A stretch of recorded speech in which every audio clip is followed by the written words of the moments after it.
ನಿನ್ನ ಜೊತೆ ನನ್ನ ಕತೆ ಸೀರಿಯಲ್ಲು ಸೋಮವಾರ ಸಂಚಿಕೆಯಲ್ಲಿ ಏನಾಗುತ್ತೆ ಅಂತ ಹೇಳ್ತೀನಿ ನೋಡಿ. ಅದಕ್ಕಿಂತ ಮುಂಚೆ ಪ್ಲೀಸ್ ನನ್ನ ಚಾನಲ್ನ ಸಬ್ಸ್ಕ್ರೈಬ್ ಮಾಡಿಕೊಂಡು ನನಗೆ ಸಪೋರ್ಟ್ ಮಾಡಿ.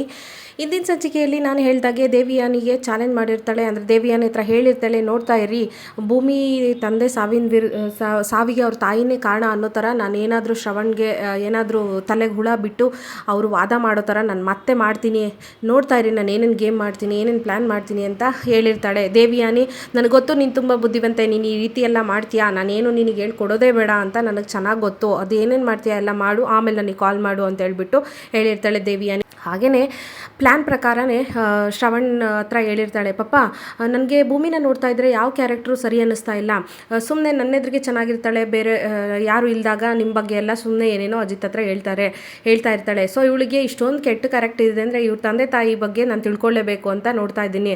ಇವ್ರ ತಾಯಿ ಬಗ್ಗೆ ನೋಡೋದಾದರೆ ಇಷ್ಟು ದಿನ ಆದರೂ ಬೇಲ್ ಕೊಟ್ಟೇ ಇಲ್ಲ, ಮತ್ತು ಇವರೇ ನಿರಪರಾಧಿ ಅಂತ ಏನು ಸಾಕ್ಷಿನೂ ಸತ ಸಿಕ್ಕಿಲ್ಲ, ಹೀಗೆಲ್ಲ ಇರಬೇಕಾದ್ರೆ ಅವರೇ ಅಪರಾಧಿ ಇದ್ದರೂ ಇರ್ಬೋದಲ್ವ ಪಪ್ಪ ಅಂತ ಹೇಳ್ಬಿಟ್ಟು ಶ್ರವಣ್ಗೆ ತಲೆಯಲ್ಲಿ ಹುಳ ಬಿಟ್ಟಿರ್ತಾಳೆ. ಈ ಕಡೆ ಇವತ್ತು ಮದರ್ಸ್ ಡೇ ಆಗಿರೋದ್ರಿಂದ ಒನ್ಸ್ ಅಗೇನ್ ಈ ನನ್ನ ಚಾನಲ್ನ ನೋಡ್ತಿರೋ ಎಲ್ಲ ತಾಯಂದ್ರಿಗೂ ಎಲ್ಲ ಸಿಸ್ಟರ್ಗೂ ಹ್ಯಾಪಿ ಮದರ್ಸ್ ಡೇ. ಹಾಗೆಯೇ ಇಲ್ಲಿ ಕೇಕನ್ನು ಇಟ್ಕೊಂಡು ಮದರ್ಸ್ ಡೇ ಸೆಲೆಬ್ರೇಟ್ ಕೂಡ ಮಾಡ್ತಿರ್ತಾನೆ ಅಜಿತ್. ಅವಾಗ ಅಮ್ಮ ಇವತ್ತು ತುಂಬ ಸ್ಪೆಷಲ್ ಡೇ ನನಗೆ, ಈ ದಿನ ನಾನು ಯಾವತ್ತೂ ಮರೆಯಲ್ಲ, ಯಾಕಂದರೆ ಇದು ನಿನ್ನ ದಿನ, ಹ್ಯಾಪಿ ಮದರ್ಸ್ ಡೇ ಅಮ್ಮ ಅಂತ ಹೇಳ್ಬಿಟ್ಟು ಆಶೀರ್ವಾದ ತೊಗೊಂಡು ಅಜಿತ್ತು ಸಂಗೀತನ ಹತ್ರ ಕೇಕ್ ಬೇರೆ ಕೊಯಿಸ್ತಾನೆ. ಅಲ್ಲದೆ ಈ ಸಂಗೀತ ಮಗ ಅಂದರೆ ಪ್ರಾಣ, ಎಲ್ಲ ತಾಯಿಯಂದರಿಗೂ ತನ್ನ ಮಕ್ಕಳು ಅಂದರೆ ಪ್ರಾಣ ತುಂಬ ಇಷ್ಟ ಇರುತ್ತೆ ಬಿಡಿ.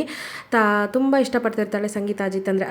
ಅಜಿತ್ಗೆ ಕೂಡ ಅಷ್ಟೇ ತನ್ನ ತಾಯಿ ಅಂದರೆ ಪ್ರಾಣ. ಹಾಗಾಗಿ ಕೇಕನ್ನು ತಂದು ಕೊಯಿಸಿ ತುಂಬ ಚೆನ್ನಾಗಿ ಸೆಲೆಬ್ರೇಟ್ ಕೂಡ ಮಾಡ್ತಾ ಇರ್ತಾನೆ. ಆವಾಗ ಭೂಮಿ ಕಣ್ಣಲ್ಲಿ ನೀರು ಬರುತ್ತೆ. ಸಂಗೀತ ನೋಡಿ, ಯಾಕಮ್ಮ ಭೂಮಿ ಅಳ್ತಾ ಇದೆಯಾ ಇಂಥ ದಿನ ಅಂತ ಕೇಳ್ತಾಳೆ. ನನಗೆ ನನ್ನ ತಾಯಿ ನೆನಪಾದ್ರು ಅಂತ ಅಂತಾಳೆ. ಬೇಜಾರು ಮಾಡ್ಕೊತಾರೆ ಅಜಿತ್ ಮತ್ತು ಸಂಗೀತ. ಅದಕ್ಕೆ ನಮ್ಮ ಅಜಿತ್ ಇದ್ದವನು ಒಂದು ಚಾಲೆಂಜ್ ಮಾಡ್ತಾನೆ, ನೋಡು ಭೂಮಿ ನೀನು ಅಳ್ಬೇಡ, ಇವತ್ತಿಗೆ ಕರೆಕ್ಟಾಗಿ 1 ವರ್ಷಕ್ಕೆ ನೀನು ಕೂಡ ನಿನ್ನ ತಾಯಿ ಜೊತೆ ಮದರ್ಸ್ ಡೇನ ಸೆಲೆಬ್ರೇಟ್ ಮಾಡ್ಕೊಳ್ಳೋ ಥರ ನಾನು ಮಾಡ್ತೀನಿ, ನಿನ್ನ ತಾಯಿನ ನಾನು ಕರ್ಕೊಂಡು ಬರೋ ಜವಾಬ್ದಾರಿ ನಂದು, ನೀನು ನೋಡ್ತಾ ಇರು ಅಂತ ಒಂದು ಮಾತು ಕೂಡ ಕೊಡ್ತಾನೆ.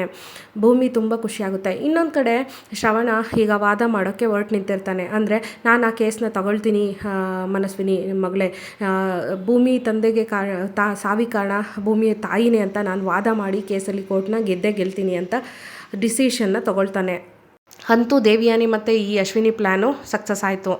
ನೋಡೋಣ ಈ ಕೋರ್ಟಲ್ಲಿ ಈ ನಮ್ಮ ಶ್ರವಣ್ಣು ಕೇಸ್ನ ಗೆಲ್ತಾನ, ತನ್ನ ತಾಯಿನ ಬಿಡ್ಸಕ್ಕೆ ಬರ್ದಿರೋ ಥರ ಮಾಡ್ತಾನೆ, ಅಥವಾ ನಮ್ಮ ಅಜಿತ್ತು ಹೋರಾಡಿ ಕೇಸ್ನ ಗೆದ್ದು ಭೂಮಿ ತಾಯಿನ ಬಿಡಿಸ್ಕೊಂಡು ಬಂದು ಭೂಮಿಗೆ ಕೊಡ್ತಾನ ಅಂತ ಇನ್ನೊಂದು ಸಂಚಿಕೆಯಲ್ಲಿ ಸಿಗ್ತೀನಿ. Thank you so much, bye bye.